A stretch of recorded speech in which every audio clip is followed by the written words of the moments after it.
سرخط خبرها. نگرانی وزارت امور خارجه تاجیکستان از شدت گرفتن تنش‌ها در خاورمیانه و مخصوصاً ایران. مقامات میگویند سرعت اینترنت در تاجیکستان بهتر شده است.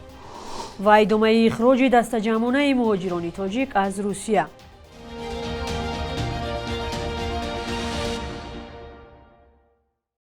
روز بخیر بیننده عزیز، نوید بامدادی است با چند خبر از تاجیکستان و بیرون از آن. امروز چهارشنبه 28 ژانویه است. وزارت امور خارجه تاجیکستان در یک بیانیه از شدت گرفتن تنش‌ها در خاورمیانه اظهار نگرانی عمیق کرده است. در بیانیه‌ای که وزارت روز 27 ژانویه در وبسایت خود نشر کرد آمده است که جمهوری تاجیکستان از شدت گرفتن وضع در خاورمیانه به خصوص نسبت به جمهوری اسلامی ایران اظهار نگرانی عمیق نموده با مخالفت به اقدامات نظامی جانبدار حل مسالمت‌آمیز همه نزاع‌ها توسط راه‌های دیپلماتی میباشد. وزارت از جانب‌های مناقشه خواسته است که با رعایت اصول آیین‌نامه سازمان ملل متحد و معیارهای حقوق بین المللی عمل نموده برای حفظ صلح و ثبات منطقه کوشش به خرج دهند. این بیانیه در زمان نشر می شود که حدس و گمان درباره حمله احتمالی آمریکا به ایران زیاد می شود. روز 27 ژانویه یک گروه کشتی‌های هواپیمابر ایالات متحده وارد منطقه خاورمیانه شد. این تحولات در حالی است که سازمان‌های حقوق بشر از کشته شدن هزاران نفر در جریان سرکوب اعتراض‌های اخیر ایران خبر می‌دهند. در پی فرآمدن ترمه در راه دوشنبه چناق حرکت ماشین‌های کلان بارکش موقتا قطع کرده شده است. شرکت ایرس که مسئول نگاهبینی این راه است در خبرنامه گفت صبح 28 ژانویه در منطقه ورزاب 8 ترمه فرآمده است. به اطلاع این شرکت راه از برف تازه کرده شده است اما برای رفت آمدی به مانع ماشین‌های سبکرو حرکت ماشین‌های بارکش و فوره‌ها را موقتا منع کردند. خدمات علاقه تاجیکستان میگوید سرعت اینترنت حسابی در کشور در سال 2025 بهتر شده از 30 به 40-42 مگابیت ثانیه رسانیده شد. این نهاد با نشر خبرنامه وعده داد که در 2 سال آینده صفت اینترنت خیلی بهتر شده به 100 مگابیت رسانیده خواهد شد. به تاکید خدمات یک سبب سست بودن اینترنت موبیلی در کشوران است که طلبات به اینترنت در 5 سال اخیر 2 برابر بیشتر شده است. خدمات در حالی از بیشتر شدن سرعت اینترنت در 1 سال اخیر خبر می‌دهد که شکایت‌ها از صفت علاقه و اینترنت در کشور در سال 2025 هم کم نبودند. ناراضگی استفاده برندگان اینترنت از سرعت آن سال‌هاست که صدا می‌دهد. این گونه شکایت‌ها تقریباً از همه منطقه‌های کشور در شبکه‌های اجتماعی پخش می‌شود. به اطلاع خدمات علاقه حالا در تاجیکستان بیش از 5 میلیون نفر از اینترنت موبیلی استفاده می‌بردند. در مجموع در کشور 6 شرکت مخابراتی فعالیت دارند. در رده‌بندی اسپید تست گلوبال ایندکس سال گذشته تاجیکستان از روی سرعت اینترنت موبیلی میان 143 کشور در مقام 139 قرار گرفته بود. اخراج دست جمعانه مهاجران تاجیک برابر رسیدن به روسیه ادامه دارد. یک کاربر آزادی از فرودگاه ژوکوفسکی مسکو روز 26 ژانویه نوار را ارسال کرده گفت مهاجران زیادی را از تاجیکستان اجازه ورود به روسیه ندادند و جامدان‌های آنها در فرودگاه بی صاحب ماندند. بچه مزیاد ده لیزه با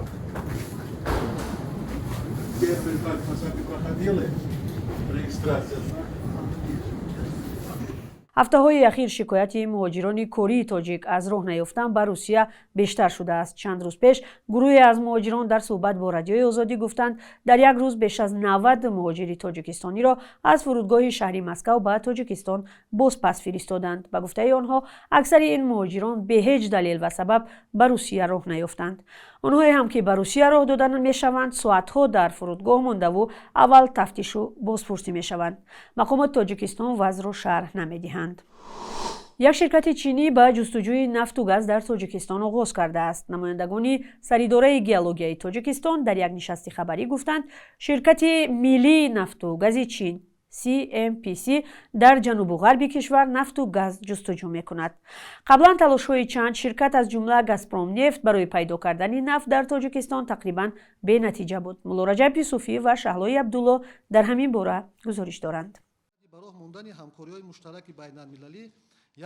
شرکت چینی CNPC برای کافتکاب کانهای نفت و گاز در تاجیکستان اجازتنامه گرفته است. این خبر را رئیس اداره گئولوژی تاجیکستان در دیدارش با خبرنگاران اعلام کرد، ولی گفت الحال سخن از جستجو و آموزش ذخیره هاست. نیازی مسئله استخراج گپ نیست، مسئله اساسی مسئله چه است؟ پرما کردن پرماچو. ما کوشش میکنیم که آخر همین سال باشد، اولی سال آینده باشد، چون که اگر که لایحه کارهای پرماگری پرماچو رو ما پیشنهاد کند، بعد اونجا ما میتونیم که مشخص از جهت همین گیولوژی، از جهت اقتصادی مشخص کنیم و معین کرده میشود. من فکر میکنم که در وقتی من همین آغاز کارهای پرماگری، من فکر میکنم که البته رسانگی میگردد، یکی از پروژه های مهم است در جمهوری تاجیکستان. ما بنیاد تحت نظارت جدی قرار داده است. طبق اطلاع دریافتی رادیوی آزادی به شرکت CNPC پروانه کار تا سال 2033 داده شده است. بر اساس این سند، این شرکت چینی حق دارد در 57 میدان در جنوب غربی تاجیکستان نفت و گاز جستجو کند. شرکت CNPC سال 2011 وارد تاجیکستان شده بود و با شرکت کولا پترولیوم لیمیتد بحث دادگاهی هم داشت. دون گینگ هلی اینوستمنت، یک شرکت زیرتابع CNPC، 90% سهمیه‌های کارخانه کارکرد نفت دنقره را در اختیار دارد. این کارخانه تقریباً 6 سال پیش ساخته شده ولی تا حال به کارکرد نفت سر نکرده است. تلاش‌ها برای پیدا و استخراج نفت و گاز تاجیکستان تا این دم نتیجه دلخواه نداده است.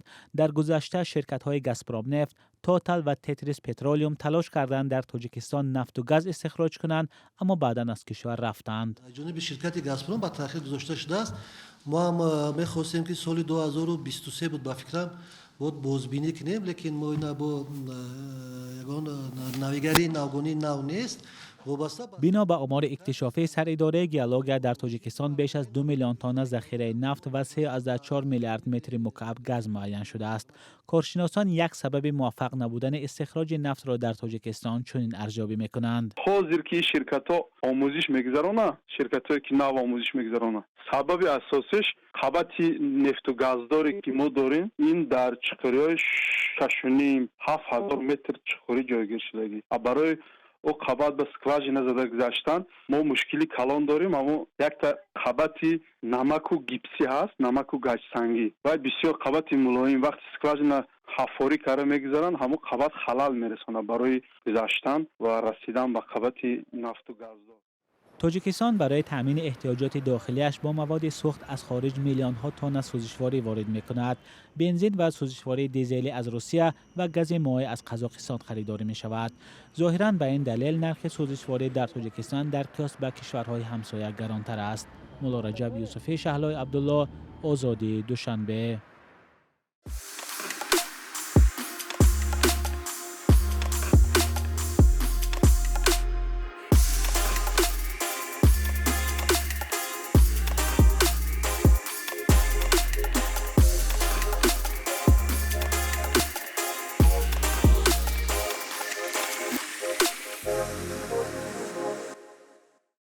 قرغیزستان برای ندادن پول سقورتای تیبی به خانواده‌های مهاجران کاری روسیه را به دادگاه کشیده است. بیشکک علیه مسکو به دادگاه اتحاد اقتصادی اوراسیا شکایت برده مسکو را به نقض حقوق مهاجران عیبدار کرده است.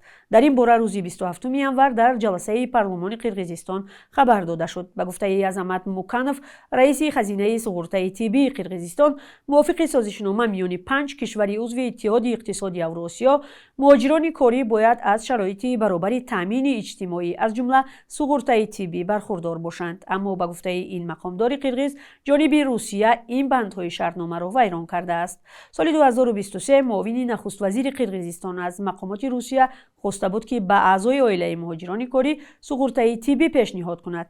اما تیر ماه سال گذشته رئیس دومای دولتی روسیه گفت برای دریافت سقورتای تیبی خارجیان باید مهنت حلال کنند و کاری قانونی داشته باشند. در این قسمت برنامه بخش یک روز تاریخ را می‌بینیم که مهمترین تحولات تاریخی در روز 28 ژانویه را فرا می‌گیرد.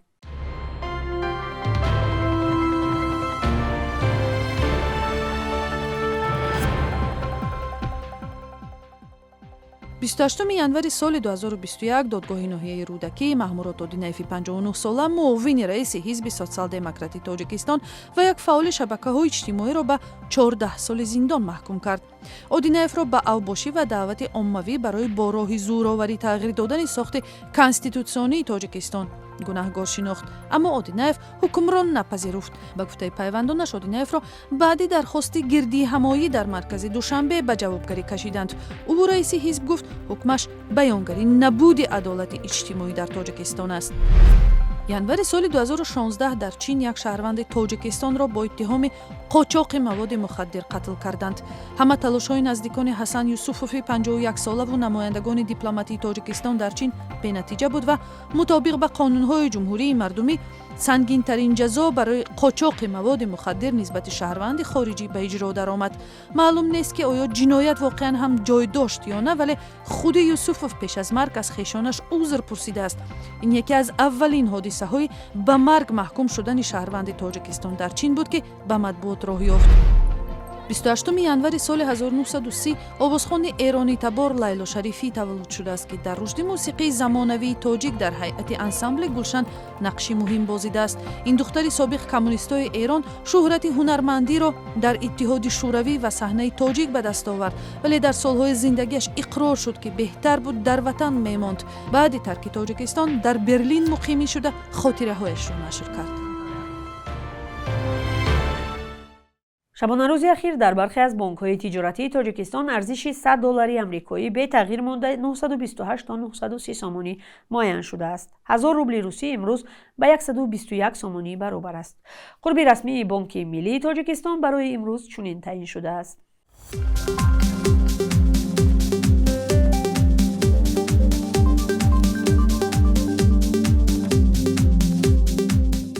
бинандаи азиз, ташаккур барои ҳамроҳӣ. хабарҳои бештарро метавонед дар сомонаи радиои Озодӣ ва саҳифаҳои мо дар шабакаҳои иҷтимоӣ пайгирӣ кунед. хайр, то мулоқоти дигар.